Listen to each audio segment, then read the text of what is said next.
Nabi Jerjis-as adalah seorang nabi atau hamba saleh yang hidup di masa kekosongan antara Nabi Isa-as dan Nabi Muhammad SAW, sekitar abad ke-4 Masehi. Ia dikenal karena keteguhan imannya saat berhadapan dengan Raja Dasian, seorang penyembah berhala yang kejam di wilayah Mosul, Irak.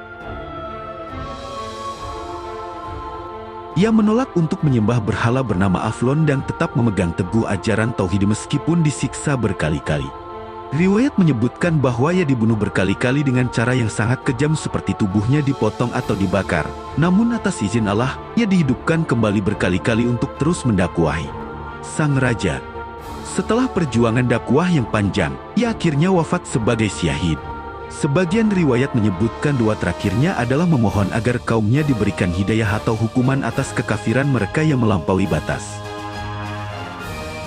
Meski namanya tidak disebutkan di dalam Al-Quran, kisahnya populer dalam literatur Qissasul Anbiya, kisah para nabi.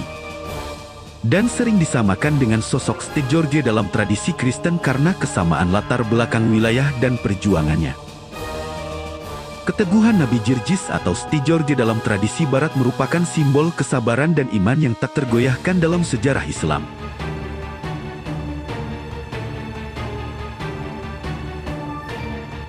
Riwayat dalam kitab Qissasul Anbiya menyebutkan bahwa beliau disiksa berkali-kali dengan cara yang sangat ekstrem, mulai dari tubuh yang disisir dengan besi panas, dibakar, hingga dipotong-potong.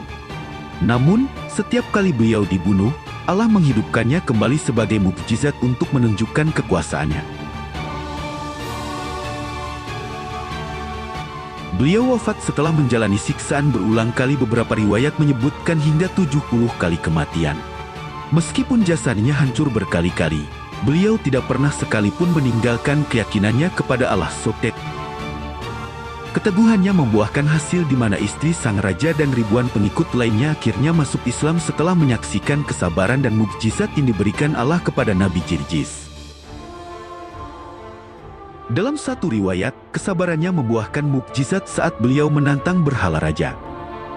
Ketika Nabi Jerjis berdoa, bumi menelan berhala-berhala tersebut, menunjukkan kelemahan Tuhan yang disembah raja. Sebagai bukti kenabian untuk meyakinkan kaumnya, Allah memberikan mukjizat kepada beliau untuk menghidupkan kembali orang yang sudah lama meninggal dan seekor sapi yang telah mati. Nabi Jerjis pernah diletakkan di bawah roda rakasa yang dipenuhi pisau dan duri besi tajam. Roda tersebut diputar hingga tubuh beliau hancur berkeping-keping. Namun, atas izin Allah, beliau dihidupkan kembali dalam keadaan utuh. Beliau dipenjara dalam waktu lama tanpa makanan dan minuman yang layak, serta tubuhnya ditindih dengan batu besar yang sangat berat. Semua siksaan ini dialami bukan karena Allah membiarkannya menderita, melainkan sebagai hujah bukti nyata bagi kaumnya. Setiap kali beliau bangkit kembali dari siksaan yang mematikan, ribuan orang termasuk permaisuri raja menjadi saksi kekuasaan Allah dan akhirnya masuk Islam.